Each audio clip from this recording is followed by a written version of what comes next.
Joel Skousen writes for World Affairs Brief. He's the editor. Joel Skousen, of course, you can go to his website, worldaffairsbrief.com. JoelSkousen.com will also get you there. We sell his book, and I produce the film with him, Strategic Relocation, depending on which region you're in, the safer areas to be in. Like I live in the hill country right outside Austin that he rates as the safest. Before I read his book, I did my own research, and it shows you how accurate it is. I've been all over the country, and it's like, how does he know all this? Well, he's worked all over the nation building secure homes for government and wealthy, right down to regular folks. He's written the best-selling book, The Secure Home, all available at InfoWarsStore.com, I should add. And, Joel, you just heard Julio, We Are Change reporter, talking about what happened. But this is a great reason to get out of the city. What do you make of just the whole psyop we're seeing, what we now know about Tamerlan, what we now know about the family, the Russians blowing his cover with the FBI and saying, who is this guy you're sending into terror camps that are State Department funded? Other aliases are coming out in the news. They were allowed to travel around with other aliases. Looks like more setups. And, you kill the spy, but then the little brother, he'll make for good fodder. He's now charged. Joel, I don't know your take since we talked 6 days ago, the day after the bombing, on Wednesday or on Tuesday. What is your take as an expert on false flag, Joel Skousen? I think, Alex, it's very clear that the two brothers were involved in some type of false flag training and operation. But it was clear to them that when they showed up and when the bombs went off and they fled, and by the way, we have video of the younger brother fleeing with his backpack on him, so we know that what the FBI said about him dropping his pack could not have been true. But that they realized that, something else has gone off, and they fled. I think this is very, very typical of what happens when you set up a patsy. You put him in charge, or you put him in with another group of people, and you give him a certain assignment to be down at the area so that they can be arrested or so that they can be filmed. But you have other people do the actual explosions to make sure it comes off correctly, not leaving it to amateurs. And so I'm very worried that we do have a larger group here, and that larger group has to involve an agent provocateur provided by the FBI. Almost every single terrorist prosecution of lone individuals planning to bomb something in the United States and Britain have involved what the government says an FBI informant. But we know that there are much more informants because they admit under oath in the trials that they in fact provided the hype, they provided the egging them on, they provided the explosives, they provided the plans. They provided the leadership. They normally, in some cases, takes them 2 years giving them money, commanding them in the name of Allah to do this.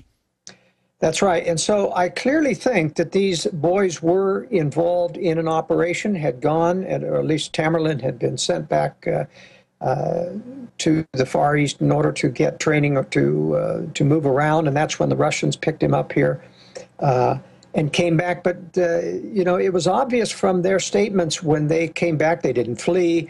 They went to or at least the younger one went to a party. He seemed normal. He talked to people as if nothing had happened.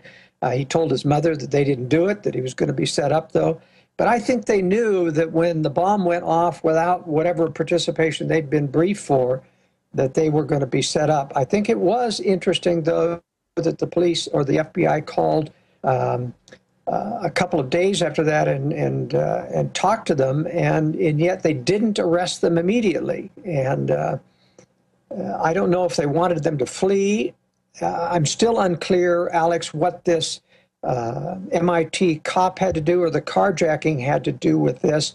But one thing I'm really concerned about is what new evidence appears to show, that Tamerlan, in fact, was captured and told to strip naked in order to check him for bombs, and then put in a police car, recognized by the aunt, who said she's 100% sure that this was Tamerlan. And then we've got the video, by the way, on Infowars.com. In fact, I'll pull that up for viewers in a moment. Radio listeners can go see it.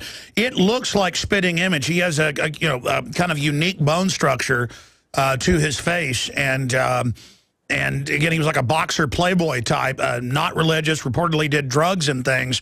I mean, this really fits the MO, absolutely. And then now you have witnesses saying they had his body out there and the cops ran over him and then filled him full of holes. Go ahead. Yeah, that's the important thing, is that if he was in police custody, then what was he doing out there in a shootout? Now, I believe this police chief, Mr. DeVoe, must have been making up a tremendous story when he talked to Wolf Blitzer on CNN, because everything that he talked about was false. You know, as a former military officer, I listened to his scenario where he's talking about these two guys approaching this SUV, this roadblock they've got set up, and they get out of the car and they start to have a huge shootout. Hundreds of rounds being exchanged. Nobody apparently hit, or if they're wounded, they're back in the car. And then all of a sudden, the older brother supposedly gets out, and he starts walking toward them in a suicide manner, you know, shooting at them.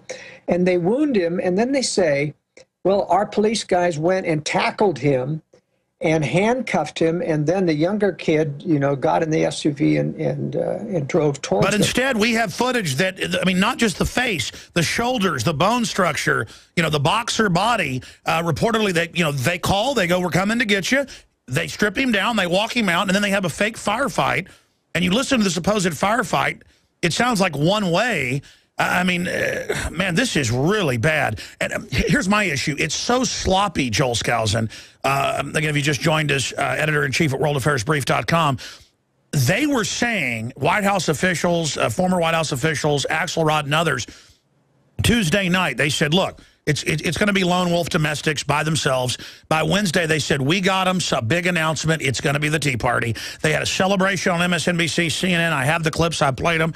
They said, yeah, this is going to look like it's lone wolf, right wing, because they can't help but brag to themselves. And then something that we and others, that became the #1 thing searched on the web that day, put out, freak them out. They withdraw it. They say, okay, there hadn't been an arrest. They evacuate the courthouse where it's at. Army vehicles drive in, drive out. There's a panic. They throw all the media out. And then the next day, they release Thursday the photos and say, look at nothing else. Is this a false flag that completely blew up in their face and they had to switch to a backup plan? Well, not knowing the complexities of this, I know that they're ad-libbing on the spot, and that's a lot of what they were dealing with right here.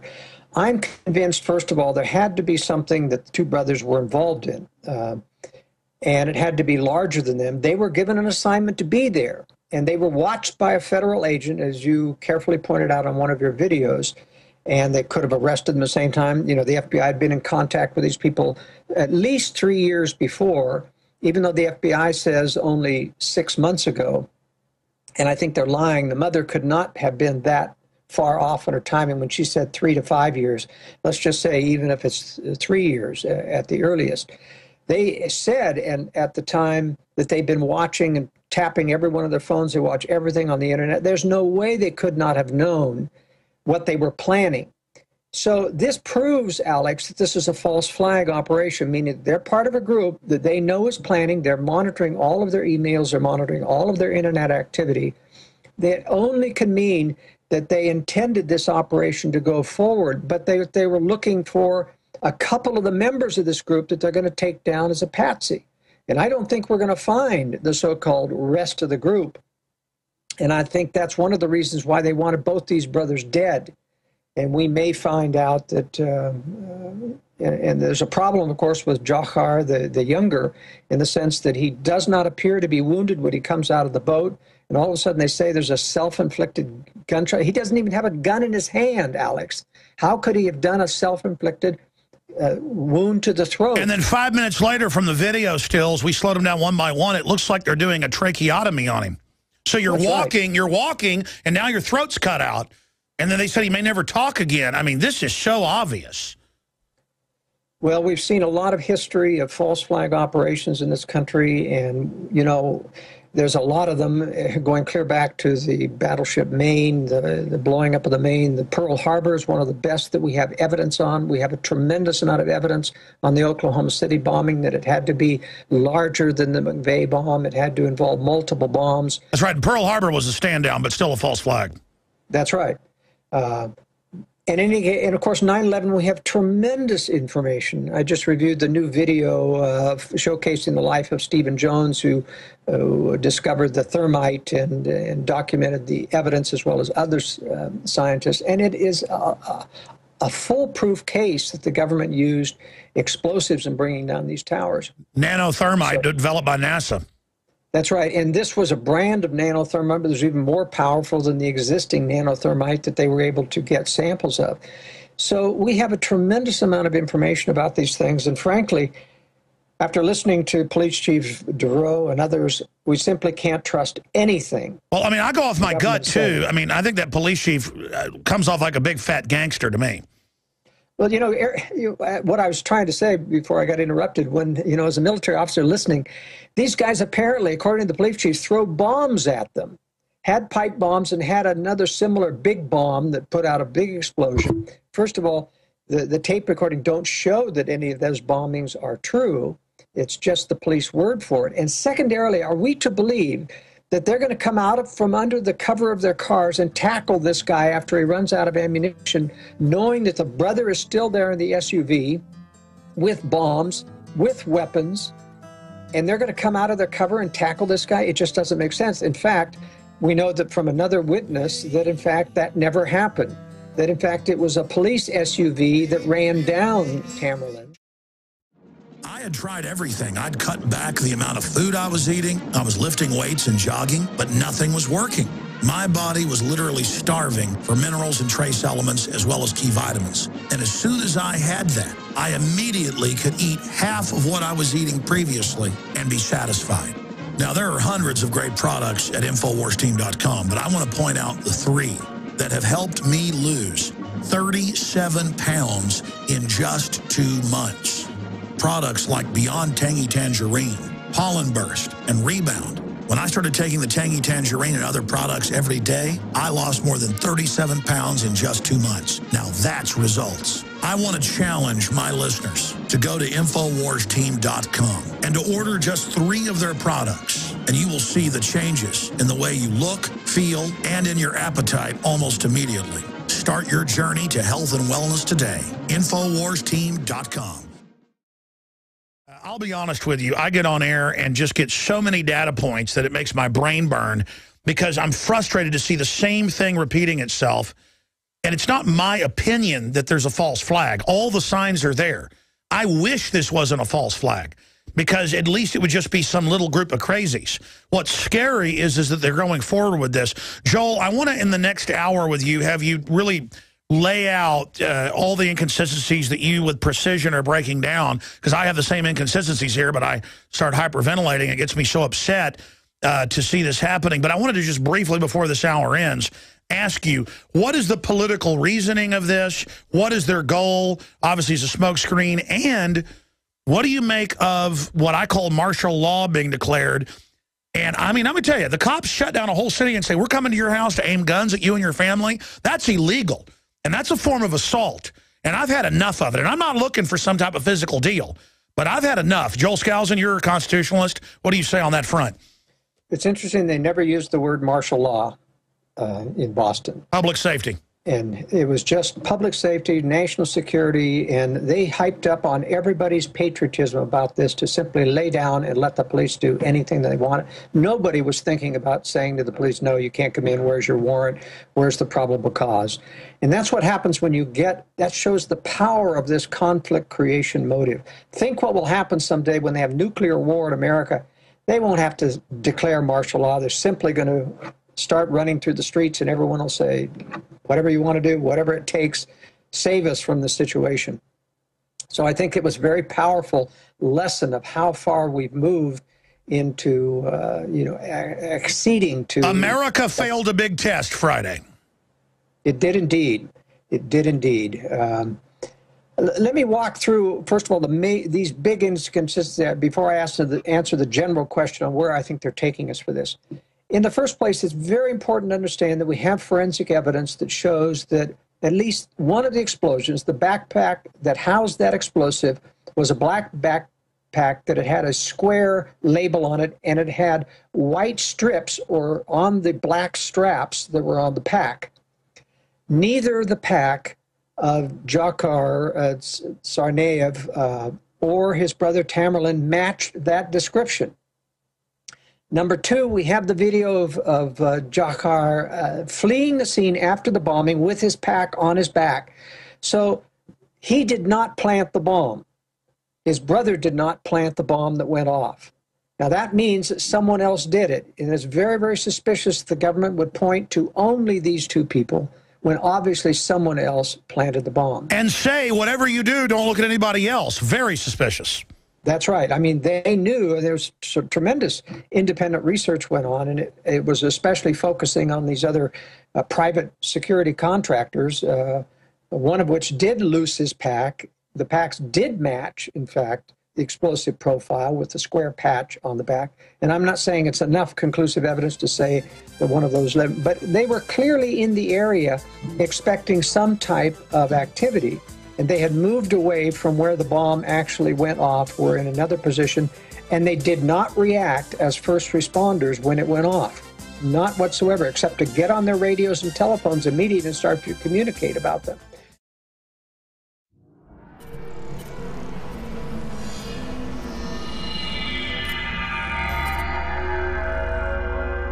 While we fight to retain our liberty, while we fight to expose globalism, we have to realize we're talking about a very powerful combination of power. Renowned author and expert Joel Skousen breaks down the globalist plan to shut down America and stage a new world war. In one day, America will go from day to night. And if you haven't prepared in advance, there's not enough time to prepare in 24 hours, even if you saw it that early. Coming to the Info War in November is our new documentary film presentation. Strategic relocation is a systematic way to think strategically in the future about how do I safeguard. Joel Skousen, Strategic Relocation. The freeways are going to be crowded, they're going to run out of gasoline, they're going to run out of food, and then they're going to start to go north and south of those freeways. Joel Skousen is renowned as one of the world's foremost experts in strategic relocation and the securing of your home. We talk about natural disasters, the health environment, we talk about pollution, the water quality. My personal experience about being in every one of these states. Government is digging in for the organized, incremental collapse of society and world war. The U.S. isn't building huge underground bases and bunkers because of some terrorist threat. They know that a massive nuclear attack is coming. They want that attack to come. Most people won't even be ready and won't be able to get out of town when any of these nuclear weapons fall, because there'll be absolute panic. There is no preparedness without strategy. What I tell people is that you do have time. Prepare wisely in advance. This Christmas, give the gift of preparedness. Strategic Relocation, the film, with Joel Skousen and Alex Jones.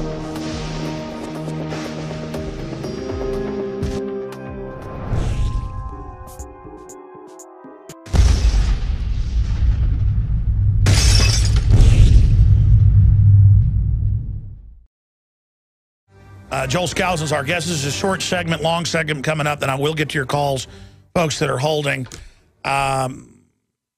Okay, we're now getting to the point of the question. This is only a 5-minute segment of what is the motive in all of this? I mean, it's the classic thing of letters being mailed out. They have a mentally ill patsy on that, just like the anthrax is a continued cover.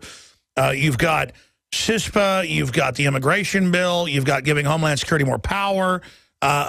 You've got America failing the test. You know, USA means being under martial law. What else do you see happening here, Joel? Well, I don't, once again, think that martial law is imminent. This is one of the acclimating type things. There will be many more. Or even Obama said there's going to be more terrorist attacks. I think the number one motive for this is that it had been a long time since we'd had another one of these high-profile terror attacks. Remember, we don't have any normal terrorism in the United States. Normal terrorism would look like people coming across the border among the thousands of illegal aliens that come across daily, and they'd be blowing up electrical pylons. They'd be setting off suicide bombers in malls, small, non-high-profile things. These high-profile things are always a sign that there is something to be gained. That's right. Real terrorists hit train tracks. That's right. This is a propaganda stunt. And, you know, you and I had discussed, and I know I've heard you say this before, and I've said it before in my World Affairs Brief, that they've got to have another major terrorist event in order to keep people believing in this war on terror. There was a great deal of fatigue about it. People are tired of the... Oh, no, we've been saying attacks are imminent because every TV show, the dramas are all about this now. You can see the scripting. And so they eventually had to make a self-fulfilling prophecy come true, and I think that was the major role of this. The secondary role is that this is going to give a greater justification to build Homeland Security into the major domestic police force. They won't need UN troops. We're going to have hundreds of thousands of other, you know, people brought in to Homeland Security, and they're going to be militarized to the extent I was shocked at how much top military automatic weapons, armored personnel carrier that they brought out for this. If they don't have this stockpiled in Boston, then they brought it out from a long way away. No, that's what my military sources, not that they're even high level, they're there. They say there's caches of Warrior fighting vehicles, all of it everywhere for this. And so this is really disturbing, Alex, that there's this much power, firepower in one urban area of the United States that was brought to bear on this. So that and the surprising thing is they didn't even have to declare martial law. They just said everybody stay in your homes, and everybody stayed in their homes. I mean, shut down everything essentially. And some people disregarded it, but very, very few. Before you continue, let me just finish my train of thought before this on these anomalies. It's very important to understand that the FBI knew where these two brothers were. They knew where they lived. They had been to their home before. That is, white side agents. I think when the Russians responded and put out an interrogative with the FBI, they don't send over the dark side operators who were running these domestic terrorist groups. They send over white side guys to do an interview, and that's why they were so open about warning them, look, we got information about terrorism, they're watching your internet. They admitted all of these things. So if they were truly the bombers involved, why would they go back to their house knowing that the FBI knew where they lived? The FBI calls them at their house, they answer the phone. Why, do you see, would that happen? Why didn't they just go over and arrest them rather than call them beforehand? I'll tell you what I think. I think they wanted to flush them out and make them run so that they would have an excuse to kill them, so that they would be dead, and dead men can't talk. I think that's what... All right, recap that, because how is the controlled media, when we come back, going to hide all this? When you've got what looks like him naked being put in the car, his aunt says, no, that's him, they came and got him. You've got the brother partying the night before he's killed, you know, out or shot, not killed, injured, running around. I mean, this is unbelievably sloppy. Stay with us.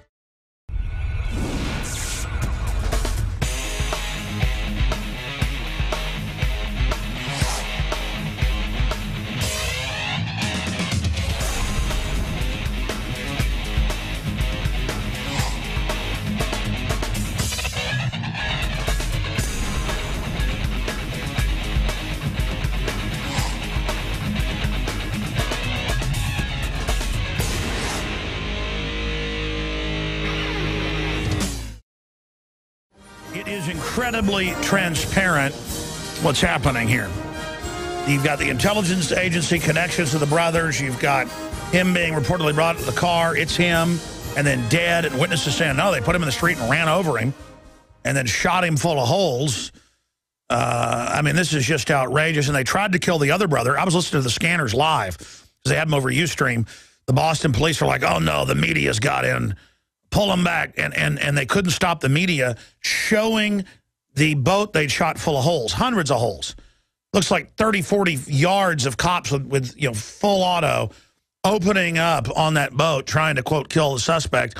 Then they go over, and he just stands up, and now they knew the media had a live feed, because this all happened in like 5 minutes, because the media had gotten around and was filming from above from a building. And I was listening to the police going, the colonel says, get him out of there. No, no, hold on. And you can hear them all trying to talk with code. The average cop, of course, is compartmentalized as well. And then he stands up. Okay, he's fine. He walks over. Minutes later, oh, he can't talk. He may die. They do not want him talking to people. And again, he's a 19-year-old kid, probably being tagging along with his brother. Joel Skousen, you were bringing up the point of why it's now coming out. The mother says that they called them after the bombing, and then they called him right before they came and arrested him, Tamerlan, the older one, and they ended up dead. I mean, and now the witness is coming out contradicting what the police said. Again, this is not going well for them. What are other points you think are important to make here? Well, the most important point is there is no reason to ever telephone someone that you've already announced to the world, these are the people that we're looking for. Why telephone them unless you want to flush them out? I mean, they even knew where they lived. They were sitting in the residence where the FBI had been before. There's no way that they wouldn't just show up at the door and arrest them if that was their intent. The telephone call, in my opinion, was meant to flush them out so they would go on the run. And then on the run, they could run them into a police situation where they could kill them. And that's exactly what happened. Though I think it got a little bit complex with the fact that they end up trying to hijack a car in order to get some ATM money. And they have this other SUV. But clearly, I think the police have them under surveillance from the time they leave their house. And so they're waiting for the proper time to get the non-conspirator police involved and set up and kind of funnel them into this roadblock situation. Of course, they're tracking them. They claim that they were tracking them by the cell phone that the hijacked SUV left behind in the car, but I don't believe that. I think that they had them tracked from the time they left their the apartment building and intended to kill them both, and that's why they've got, I think they had to hurt the throat of the person. They saw them get out. They couldn't simply say that he was dead on arrival because people and the media saw him walk out of that boat. He wasn't dripping blood everywhere. So I think they had to invent something else. This is really a sloppy operation. And they're almost always sloppy, but in the past there wasn't cameras everywhere to pick up every angle of this. And now they're calling to censor citizen video and media because it, quote, got in the way of the investigation. That's all over the news today when it's the opposite. But, you know, my dad said to me last night when I went over and visited him and my mom for a bite to eat, he goes, you know, they're so obviously guilty when they're like, don't look at anything else. And our reporter takes over the press conference and you know, says, we have the photos of the other people at Infowars.com. We got 16 million extra visitors that day alone. It's got to shake up the system to know that you're out there, I'm out there. The White House says don't listen to the Drudge Report. What do you make of the Saudi connections as well? Because, you know, okay, there's some Saudis there. But this guy does have family on the terror watch list. They did have the ambassador visit. They are acting very suspicious. They are ignoring all this other stuff. I mean, from studying past false flags, they'll usually have 5 or 6 groups there, like Oklahoma City, so they can blame whoever they want. Well, the Saudis are an interesting case because, you know, they were very much involved in providing most of the hijackers for the 9/11, and there were hijackers there. This was a government operation from beginning to end, but they hired hijackers. In fact, I'm convinced that these hijackers got training in large aircraft in Saudi Arabia or another Middle Eastern country where they could get their hand, where the governments themselves provided this training. You didn't get that from flying Cessnas. It's just too complex an airplane. And I say that as a pilot. You know, it'd be very difficult, even a Who military, just famously survived an air crash that say nobody else has recently. Even as a military fighter pilot myself, it would be very difficult for me to handle one of those large aircraft, the complexity of the switches and knowing And you were a carrier pilot. They said that's the hardest thing out there. That's right. So I'm not buying that the hijackers, you know... What about the maneuvers of Honey Hanjour that 9 out of 10 pilots say they couldn't even do? Well, personally, I don't think that the hijackers were, in fact, actually flying the planes that ended up going into the World Trade Center. Oh, I agree, yeah. Because, for example, the second plane that went into the World Trade Center had a huge modification on the bottom of it, a bulging area, which was probably fuel enhancement area in tank. I think that they were probably under remote control at that point. Clearly, the Pentagon aircraft were very difficult to fly. And I think that there were 2 aircraft involved in the Pentagon. The proof of that is that there was a large portion of the radome of the 757 inside the Pentagon. And you can't do that if you crash at 500 miles an hour into a reinforced concrete wall. There wouldn't be anything larger than a ½ inch of that radome. The only reason a major portion of the radome could get inside the building is if another smaller aircraft had launched a missile at the building, created a hole, And that it would explain the white flash at the Pentagon crash, which... Yeah, that's his high explosive. Yeah, I mean, and again, people say that's so confusing. That's how they do these ops, so no one knows what they saw because it's so confused on purpose. Yeah, I think there were two aircraft. There was a larger airline and there was a smaller commuter-sized air, which other witnesses saw. The most important witness that I saw was the one who said that the actual airliner did not penetrate the building, and in fact, it crumpled up against the wall, and he made the statement to himself, the wall held up like a champ, and then he said the airplane exploded into 1,000 pieces. And that matches my scenario where I believe the airline size was loaded with explosives, and that explains why there were just confetti-like sized pieces all around the parking lot. That's right. There were thousands of pieces of aluminum everywhere. So I think that one witness is the recording of what really happened. The smaller aircraft put a missile in. Second aircraft hit almost simultaneously, maybe a little bit later, which most people saw, and then exploded to destroy the evidence. Sure. Joel Skousen, what do you expect to come out of all of this so far? I mean, if it hasn't gone well for them, and I listen to local talk radio, and they're talking like I am. Almost every caller's agreeing. I was swimming laps out at Barton Springs this weekend, and a group of military guys and their wives, and they were like special ops guys. You know, they were in great shape. We're talking about, and they couldn't even see me. You know, I was sitting there with a towel on my head, and I just got there, and I was laying out, you know, under a tree, and they were all talking about Oklahoma City being an inside job and how they thought this was an inside job. And when I talked to them, they didn't even know who I was. So everywhere is the buzz that this was staged.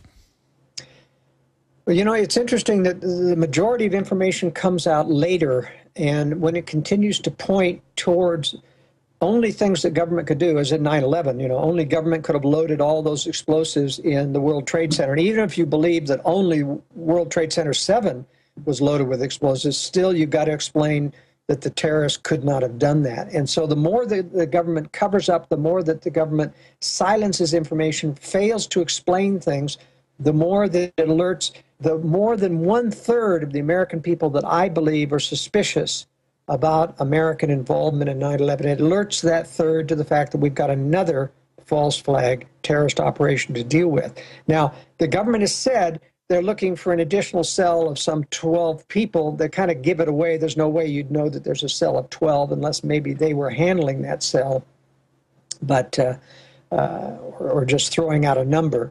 But I'm not so sure they're going to find much of a cell here. I think they're going to pin the blame on both of these. They'll have another terrorist attack under their belt, and Americans will be very much more convinced that we have a real war on terror that now includes Chechnya. Now, I want to make one point very clear. The mainstream media continues to put out the propaganda. Yes, when they're talking about Russia assisting the FBI in this investigation, how Russia has been the victim of Chechen terrorism as well. This is absolutely untrue, is that almost all of the Chechen terrorism or terrorism in Russia, the apartment buildings, the Breslin bombings of the school. That was Putin to get reelected. Were blamed on Chechens, were in fact carried out by Russian speakers, not Chechens. The hotel bombings and the apartment bombings were all done as... Well, it even came out on the Beslan shooting, which is an example of school shootings. The local witnesses all saw the military run out the back. Then they opened fire and blew the school up, killing even more kids to wipe out the 2 patsies they left inside. The theater siege is a model of false flag. It is indeed, and the Chechens and the Russians have been running the Chechens as their false flag operations, just like we've been running the Middle Eastern Muslims as our false flag operations in this country. Now they're kind of merging the two. They're making it a worldwide war on terror. This may have some other ramification in terms of bringing in more of this false propaganda that Russia is our ally in the world on terror, in the war on terror. They're still planning a disarmament treaty, another one yet again on Russia, even though they have yet to comply with the last New START treaty. It seems like our government is just insisting on proving to the American people that the Russians are our friends, that there's no threat there, that we're fighting a common terror enemy. And this downplays the real threat, which is Russia and China building weapons of mass destruction, fully intending to strike the West someday when they're ready. Sure. And I think still that the economic collapse is not our major issue. I think the powers that be can keep this going longer than we think, but I think it's this mother of all terrorism, a nuclear war on America that will someday be the biggest thing that will trigger not only martial law, but a new world order. All of the things that you've been predicting can be easily implemented under a nuclear attack scenario. Sure, and they're creating under it all the foundation to launch it all once they have the proper trigger. But, I mean, this is unprecedented. We've had thousands of cases of lone gunmen that have shot or killed people before running around on the loose, and you don't shut down most of a whole city and then a surrounding another town by the city. And it's just outrageous, the test America failed going along with this. And the cops having families come out with their hands up and then, like, grabbing women and shaking them and just, you know, like, just crazy. What is the mindset of these police? I mean, obviously, the average cop does not know they're staging this stuff. How have they gotten the cops to behave like this? Well, you remember that they're training cops. First of all, there's a whole bunch of policemen involved in SWAT team operations who are trained to have this militaristic response to everything. They use them regularly. A lot of the police around them are watching and looking and admiring, wonder when I can be a SWAT. And so there's this mindset within police now that we want to emulate what the top brand police are doing as a SWAT team. And when you had this kind of pseudo-patriotism involved with this Boston Marathon bomb, everybody got hyped up into acting this way. And we saw it play out. And so I'm really worried, Alex, that we've got a growing atmosphere which allows a thuggish mentality to come out of policemen and feel like it's justified when you have one of these super patriotic terrorist attacks. And that's why I say, if you've got a nuclear attack on America someday, you're going to see no holds barred. Everybody can be thrown in prison. Anybody can be grabbed out of their house at will, and nobody's even going to question it. And that's why it's important to understand that mentality. What Boston proved is that there's not going to be this kind of stated martial law without a major excuse. It proves that with the proper excuse, they don't even need to call martial law. People just lay down and give up their rights. Well, I've always said they're not going to call it martial law. They're going to call it civil emergency, public safety. When police come to your house now, want to look at your guns and knock and talk, they go, it's just public safety. And, I think about what this country's turned into. Why do the powers that be want this power grid in place right now, this control grid? And it's because they are just going to incrementally dismantle this country. And they're trying to make gun owners the enemy. They're trying to put their cybersecurity system in place. And, of course, they have that poll out saying 30% think, 9/11's an inside job or whatever. I think that was a push poll, done to make it look stupid because it was next to, do you believe reptiles drink people's blood? Do you believe this and that? From people, when you talk to people privately, more than half the people I run into, and I've seen some polls showing over half, believe that they're being lied to about 9/11. Most polls are around 90% believe JFK was killed in a conspiracy. So I really think this whole police state response is a failing forward, an attempt to try to overcompensate because the criminal class, the kleptocratic class, knows there's an awakening to them. There really is, and that's why, as we've talked about on your previous shows, there is this concept that we need to always be aware of them baiting people on the right as well to try to gain as much of a livid expression against government so that they can turn around and use that to justify coming after us. But still, I think it takes something, a major terrorist event like this, or false flag terrorist event like this, to justify what they want to do. I don't think they can pull that off without something like this. And again, they've now bound patriotism to getting rid of the Fourth Amendment and having an orgy of police running around in paramilitary gear, planting the flag of unconstitutional behavior on Boston. And then, the FCC says you're allowed to cuss on TV if it's about Boston now.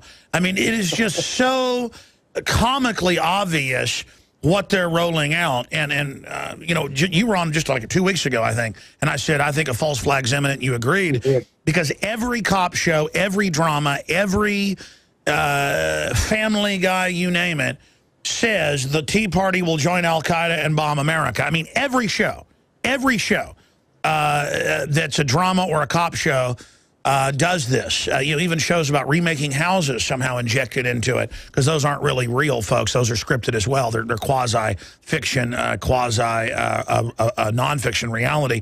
So it's the bathing in this. And sure, it's over the top now to say the Founding Fathers are scum and veterans are evil, but when they're done with a bunch of bombings blaming it on us, it will merge in the mind. But I agree with you. It looks like a 5-year plan or something. I think we may be a little bit closer than you think, but I want people to understand this is life and death. That's why I work so hard and broadcast, 18 hours a day some days last week with 2 hours sleep.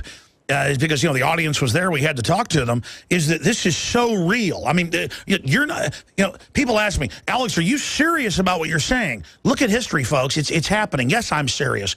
Joel, talking to the enforcers, the cops, but then also people that might be patsies later, talking directly to the enforcers out there. I know we think they have low IQs and stuff because they're chosen for that, but not all of them. Talk to them about the choice they have to make and what they can do. I think it's important to actually address the minions of this. Well, my first call would be to people who are not really enforcers, but people who are playing along with these. For example, there's probably 50 to 75 explosives demolitions experts that helped load the World Trade Center the weekend before and previous to that. When they had the drill to shut it down, yeah. That's right. There are hundreds of these people who are potential whistleblowers. We need some of those people to come out and have the courage. I know that you've been threatened to say, what's going to happen to your family, but you can see that this nation is on the brink of actually being controlled by a major black operation, and it's much bigger than the two political parties. It's above our governmental level, and for the sake of whatever patriotism that you've grown up with, you've got to come forward and talk about these things. I know there's a tremendous pressure, Alex, against these people to do so.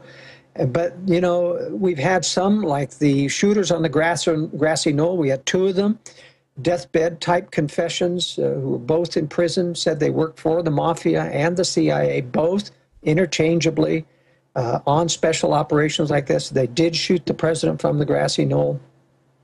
Do we hear anything from the media? That's the problem. E. Howard Hunt even went public, and even though he lost a lawsuit that claimed it by Spotlight and confirmed he was a bench warmer on the whole deal. But with the kind of audience that you've got, Alex, the millions that listen to you, you're a force to be reckoned with. There is a way for whistleblowers to get this information out. For example, the aunt of Tsarnaev was threatened by the FBI that you will not talk to the media. And so when this reporter from Canada got to her and she told about the fact that the guy that they paraded around as naked was in fact Tamerlan, that he was in fact alive and well and in a police car, that's being suppressed. It's very important information. And why would the FBI tell them to shut up? I mean, that's very guilty behavior. By the way, anybody wants to get a hold of us, the Tamerlans, or the family of Tamerlan, you want to get a hold of us, tips at Infowars.com, show tips at Infowars.com. Go ahead and finish up. I'm sorry. There will be more coming out of that lady, I'll tell you, and from the parents. They're going to have trouble shutting this up. They're going to try. But believe me, these people are mad at the U.S. government, and they're going to tell more about the truth. And I think there's a lot more to find. We're going to be able to cover this story probably for the next 6 months. I know you're putting together a big World Affairs brief for Friday, but you're going to give us a boil down because I have to go to press in the next few days on the magazine, the next month's issue that's going to have a whole breakdown of false flags and a lot more. So it's very important that this hard copy of the next month's issue have your boil down in it as well. So you're going to get us that today. And Joel Skousen, thank you so much. We got 1 minute left for anything else you'd like to add. I just want to let people know if they want to get a copy of that special synopsis of this briefing, they can email me at editor@worldaffairsbrief.com.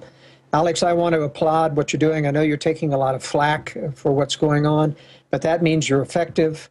When the O'Reillys, who are perennial conspiracy deniers, or even Glenn Beck, who's, good guy, considers himself a patriot, but he's a conspiracy denier, and it's a real problem. You're at the forefront of this. I'm at the forefront of this. It's got to be said. It's not changing political parties. It's not electing Republicans or even getting rid of Obama that will solve this situation. It is exposing the fact that we have a secret combination of power that controls all the levels of power. At least they have effective control, and we've got to kill that. We've got to fight against it. That's right. They're not in full control yet, and can't bar the door if they get it. We're in a real struggle. Visit Infowars.com and PrisonPlanet.com. When you're on the site, you can also tune in 24 hours a day to my daily radio broadcast. There's also a free iPhone app to listen to the syndicated radio show when and where you want.